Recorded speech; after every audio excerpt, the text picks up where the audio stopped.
Hi everyone, welcome to our program. So May is Asian Pacific American Heritage Month. It is a time to celebrate the generations of Asian and Pacific Islanders who have enriched and shaped America's history. So we wanted to take some time to talk about and celebrate authors of Asian Pacific American heritage and recommend some of their books to you. This is not a comprehensive list, of course. There are so many more phenomenal Asian American and Pacific Islander authors and books of all genres and topics that you can check out. But since we can't talk about all of them, we will be highlighting 10 exemplary authors and their books. So we would like to start with a few authors and what are considered as classic books of the Asian American literary canon. So first, we'll start with Maxine Kingston, who's one of the most influential voices in Asian American literature and literature at large. Kingston is one of the most frequently taught living authors in American colleges and universities. She is a first-generation Chinese-American author and professor emerita at University of California, Berkeley, from where she graduated with a Bachelor of Arts degree in English in 1962. She was born and raised in California, however, she relocated to Hawaii in 1967, and fun fact, she was actually named Living Treasures of Hawaii in 1980. And so after relocating to Hawaii, she began to concentrate more on her writing, and she published her first book in 1976 titled The Woman Warrior, Memoirs of a Girl Among Ghosts. The book was an immediate critical success, winning the 1976 National Book Critics Circle Award for Nonfiction. It was the first book by an Asian American author at that time to reach the wider, more mainstream circles and really paved the way forward for literature at large, but especially Asian American literature. And in July of 2014, Kingston was awarded the 2013 National Medal of Arts by then-President Barack Obama. And when he presented the award to her, he said that when he was writing his first book, Dreams from My Father, he had turned to The Woman Warrior for inspiration. Her book, The Woman Warrior, combines myth, family history, folk tales, dreamscapes, and memories of the experiences of growing up within two conflicting cultures as she tries to figure out what it means to be Asian American. And although The Woman Warrior was marketed as a memoir, bookstores have labeled it as fiction, nonfiction, sociology, anthropology, biography, feminist literature, Chinese literature, and Asian literature. Kingston herself, however, wants her work to be recognized as American stories about America. I would also recommend checking out Kingston's other works, especially Chinaman, which was published in 1980 and awarded the National Book Award. And if you like her work, you can also check out Amy Tan's work, who is from the same generation of writers as Kingston. Next, we'll talk about Lois Ann Yamanaka, who is considered to be in the same category of writers as Maxine Kingston. Lois Ann Yamanaka, who has been called the Queen of Hawaiian Literature, is an American poet and novelist from Hawaii. She received a bachelor's and master's degree in education at the University of Hawaii at Manoa, and she currently lives and teaches in Hawaii as well. So her work is highly inspired by her own experiences growing up amongst Hawaii life and culture, including the Pidgin language. Many of her works are written in and celebrate Hawaiian Pidgin, which is Hawaii's Creole English dialect. Her works focus on young working-class Japanese Americans from Hawaii who struggle with issues of cultural identity, sexuality, and peer acceptance. Her books really bring an authentic insight into what it is like growing up Japanese American in post-World War II Hawaii. Her first book, Saturday Night at the Pahala Theater, published in 1993, is a poetry collection, or verse novellas, which is a type of narrative poetry in which a novel-length narrative is told through the medium of poetry rather than prose. The book is narrated by working-class Hawaiian teenagers and explores the subjects of ethnic and gender identity, self-discovery, drug use, and abusive relationships. Saturday Night at the Pahala Theater received several awards, including the Pushcart Prize for Poetry, and later the Fiction Award given by the Association for Asian American Studies. In 1993, when she first published her book, she was considered the first major voice of new Hawaiian literature. The next author is John Okada. John Okada is considered to be the first Japanese-American novelist. Born in Seattle, Okada was a student at the University of Washington during the attack on Pearl Harbor. He and his family were among thousands of American citizens imprisoned at the Minidoka War Relocation Center in 1942. Later, he was taken out of the internment camp, and after he completed a loyalty questionnaire that asked him to forswear allegiance to Japan, he was recruited to the U.S. Army Air Forces. He served in the Air Force during World War II and attained the rank of sergeant. After the war, Okada returned to his education. After receiving a bachelor's degree from the University of Washington in both English and library science, he earned a master's in English literature from Columbia University. Okada completed the manuscript for his novel No No Boy, and it was published in 1957. In 1943, all adults at internment camps were asked to answer the loyalty questionnaire. Question number 27 on the form asked if the men were willing to serve in the U.S. Army, and question number 28 asked if they would swear allegiance to the U.S. and forswear any allegiance to Japan. Those who answered no were convicted as draft resistors and were sentenced to years in prison. They became known as No No Boys. The novel No No Boy is based on the true story of Japanese men that Okada knew, who in protest of the forced internment of Japanese Americans refused to serve in the military or to pledge allegiance to the U.S. The novel's protagonist is Ichiru, a native-born American of Japanese descent who answered no to the loyalty question and to enlisting in the American Army, and spends 2 years in prison. After his release on his return to Seattle, he has to confront veterans whom he knew from before the war, some of whom were wounded and all of whom looked down on him. He also struggles with his parents, as his mother still believes that Japan did not lose the war and eventually loses her sanity.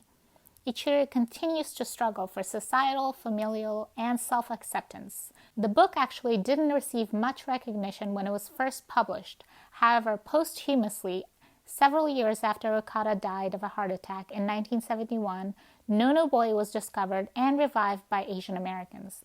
It was then recognized for its importance as what is now known as the first Japanese-American novel. Next, we'll talk about Carlos Bulosan, who is a well-known Filipino poet, writer, and activist. He immigrated to America in search of a better life at the age of 17 and became a migrant laborer. He taught himself to read and write and wrote of the exploitation of the workers and the harsh conditions in which they were forced to work. In one of his earlier works, he writes, "I feel like a criminal running away from a crime, and this crime is that I'm a Filipino in America." Bulosan first gained national acclaim through his poetry books, Letter from America, published in 1942, and Voice of Bataan, published in 1943. And in 1943, at the request of President Franklin D. Roosevelt, Bulosan wrote Freedom from Want, an essay about the United States. It was published in the Saturday Evening Post along with 3 essays by other famous authors. The following year, his first bestseller, Laughter of My Father, was published and was translated into 7 languages. And America is in the Heart was published 2 years later in 1946, and this propelled him to literary stardom. But despite all of these accomplishments as a writer, he still lived a life of poverty and unemployment and collapsed one day in 1956 and passed away at the age of 44. He was buried in an unmarked grave.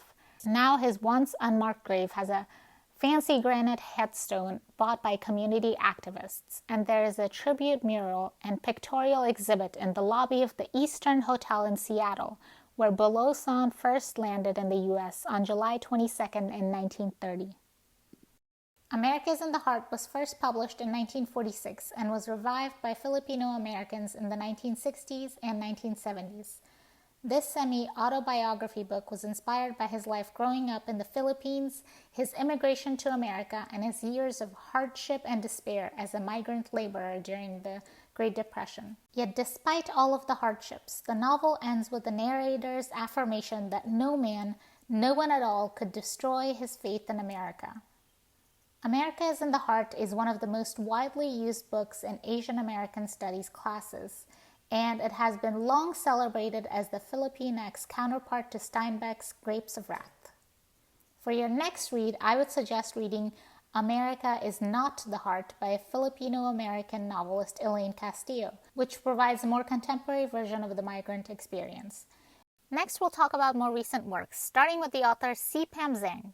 Zhang was born in Beijing but spent most of her life in the U.S. She attended Brown University and has studied at Cambridge University as well as the Iowa Writers' Workshop. In 2020, Zhang was named a National Book Foundation 5 Under 35 honoree. She has spoken about how after she was laid off from her first job out of college, she decided to move to Thailand to focus more on her main passion, which was writing. And there she drafted her debut novel, How Much of These Hills is Gold?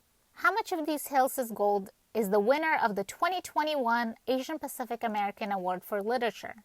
The book is set in a period that has historically not recognized Asian Americans. It's set in a reimagined American West centering a Chinese American family. The main characters are Lucy, who is 12 years old, and the main narrator, and Sam, who is 11 years old and biologically female but identifies as male.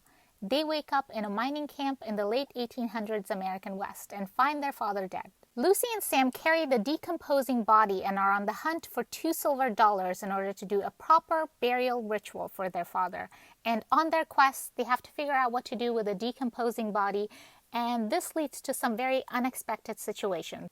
A fan of Laura Ingalls Wilder and John Steinbeck, Sipam Zhang in a New York Times interview has said, "Eventually, I realized that the people in these books that I loved were always white.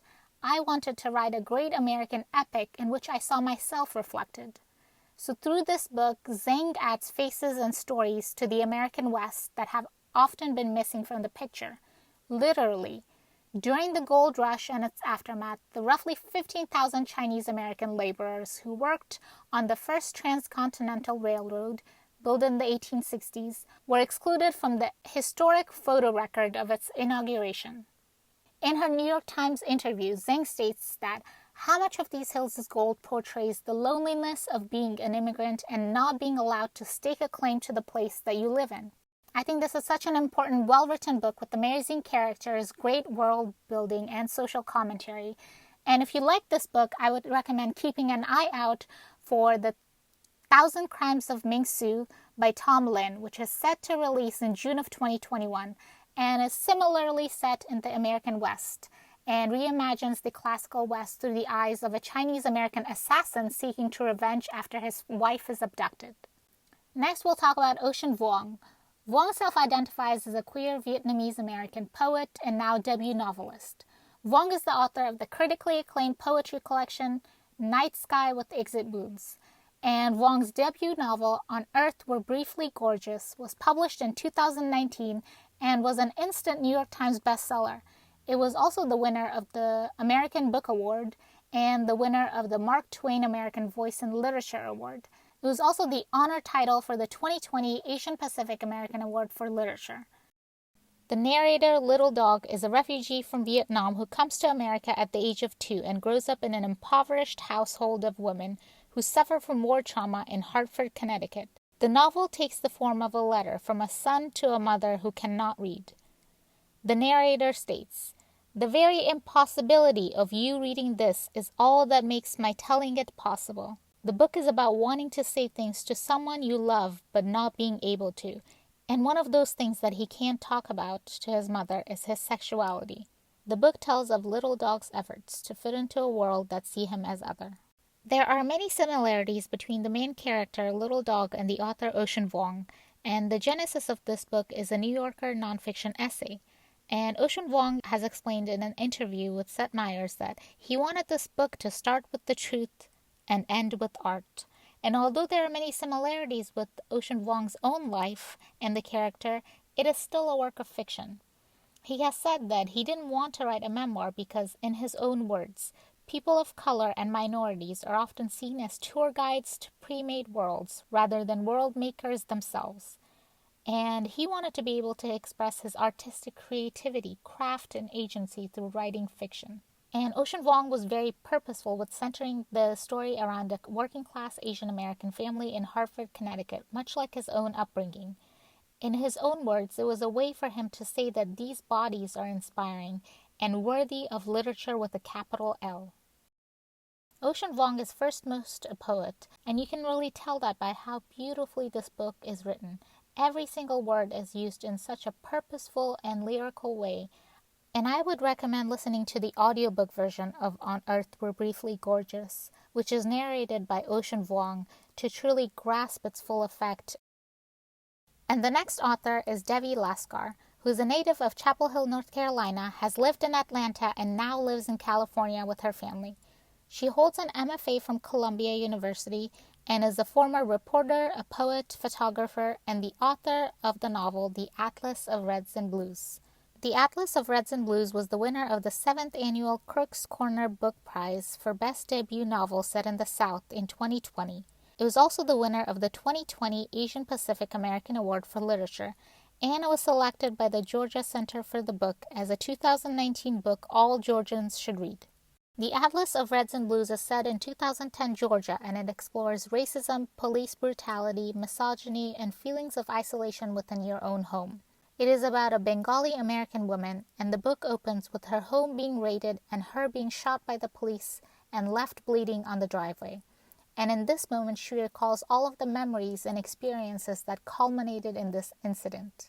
In an interview, Devi Laskar explains that the book started from a short story she wrote in 2004, and she lost this writing when her husband was racially profiled by his employer and their house was raided at gunpoint, and their computers, which had most of their writings, were confiscated. She explains how this traumatic experience impacted her writing. She felt like she couldn't write anymore. Then a friend of hers in Atlanta suggested for her to watch Julie and Julia, which is about a writer who decides to cook every Julia Child recipe in a year. Her friends similarly suggested for Devi Laskar to post a photo with the caption "every day for a year" in order to get her to start writing again.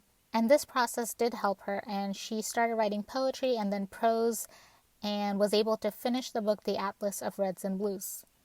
After her experience, she wanted to write a book about a family of color in the South, as it intersects with issues of racism, misogyny, and being treated as other. The book reveals the racial and gender violations that take place in what should be safe places, such as grocery stores, laundromats, and doctors' offices. Although the book started from a short story in 2004 and is set in 2010 Georgia, it is still so relevant and applicable today in 2021. And I would really recommend reading Minor Feelings next, which talks more extensively and continues the conversation about the everyday subtle forms of racism that Devi Laskar writes about in this book. So next we'd like to talk about Cathy Park. She is the poetry editor of The New Republic and is a full professor at Rutgers Newark University. She is the author of 3 poetry collections and most recently the author of the creative nonfiction New York Times bestselling book Minor Feelings, which was published in 2020. Minor Feelings recently won the 2020 National Book Critics Circle Award for autobiography. The book Minor Feelings is a mix of memoir, history, and cultural criticism as Phong talks about what it means to be an Asian American woman and poet in America today. In the chapter titled Stand Up, Cathy Park explains how she really struggled writing about her Asian American identity for fear that it will be read the wrong way by the mainstream audience, and how she was inspired to become a more honest writer and more open to writing about her Asian American identity through watching Richard Pryor's style of stand-up comedy. She saw Richard Pryor really channeling her concept of minor feelings. And in that same chapter, she explains the concept of minor feelings, which are the racialized range of emotions that are negative, dysphoric, and therefore untelegenic, built from the sediments of everyday racial experience and the irritant of having one's perception of reality constantly questioned or dismissed. And she writes about how minorities end up blaming themselves for problems out of their control, like systemic and structural problems of inequality. Minor Feelings by Cathy Park is such a powerful and informative book about the conditions of Asian Americans and other minorities in the U.S., and I would really recommend it. I would also recommend checking out her poetry. The next author is Mira Jacob. Mira Jacob is a novelist, memoirist, illustrator, and cultural critic. Her graphic memoir, Good Talk, A Memoir in Conversations, was shortlisted for the National Book Critics Circle Award, named a New York Times notable book, as well as Best Book of the Year by Time, Esquire, Publishers Weekly, and Library Journal. It is currently in development as a television series with Film 44.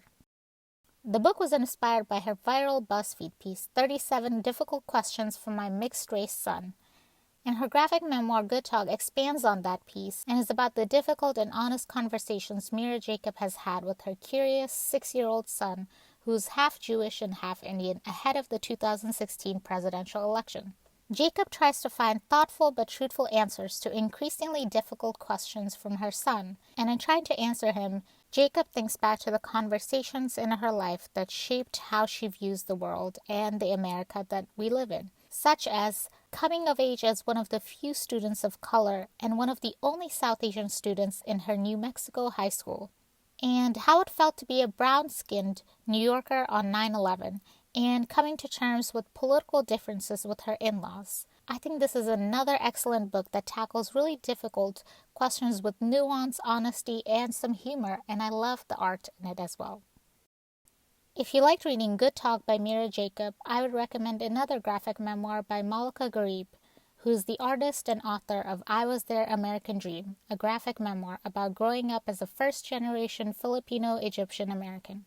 Malaca Garib is the deputy editor and digital strategist on NPR's Global Health and Development team. She is also a cartoonist whose work has been featured in NPR, Catapult Magazine, The Believer Magazine, The Nib, The New York Times, and The New Yorker.